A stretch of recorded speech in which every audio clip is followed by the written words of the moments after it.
Andrew Hoots. I've grown up in Zimbabwe. I've lived here my whole life. I got my first bird in Form 2, and then I moved on to the African Goshawk female GS. This is the hawk I have now. I picked her up last term around end of January, and I trapped her. I found the nest.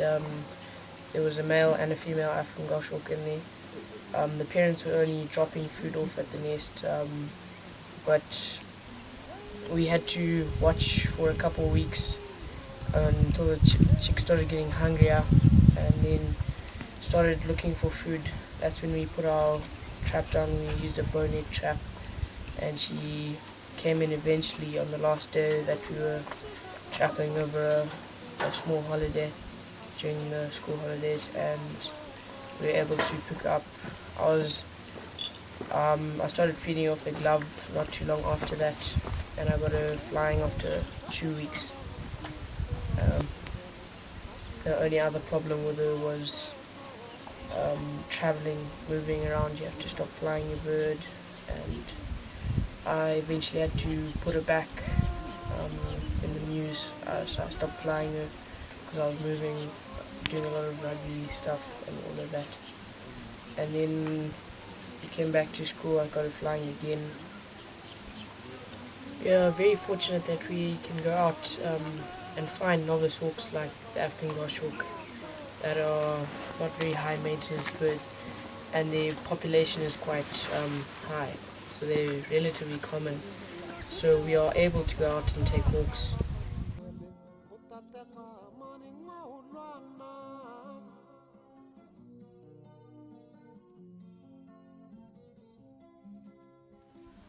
Hi, I'm Daniel Duckworth. I'm from Zimbabwe, and I have lived in Zim for 5 years. And he's been my bird for like half a year at least, for the first 2 terms of the year. What is Ace? He's an African Goshawk. He's the same. At Falconry College, we hunt our birds just outside of it in like the bush areas.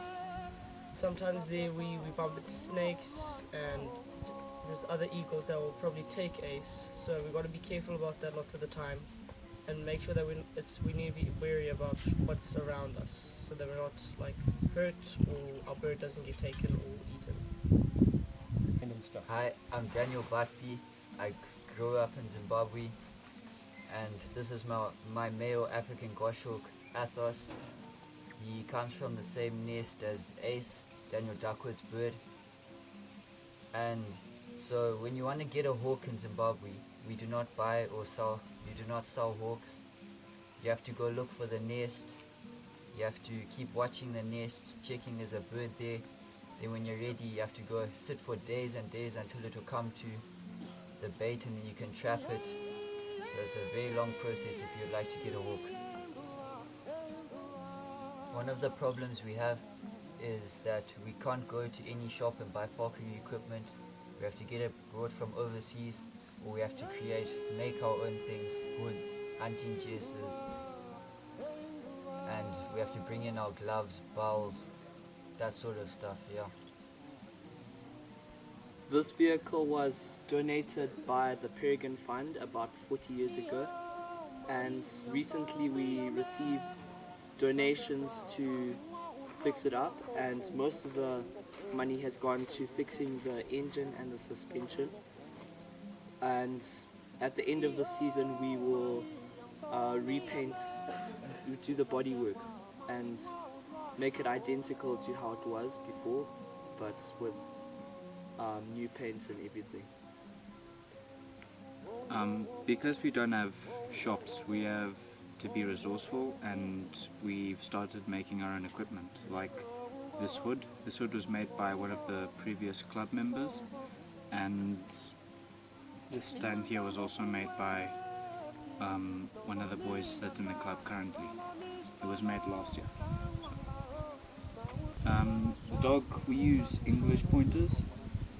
This is Juno. We only started using her this season. and so far she's done pretty good, but she still needs a bit more work.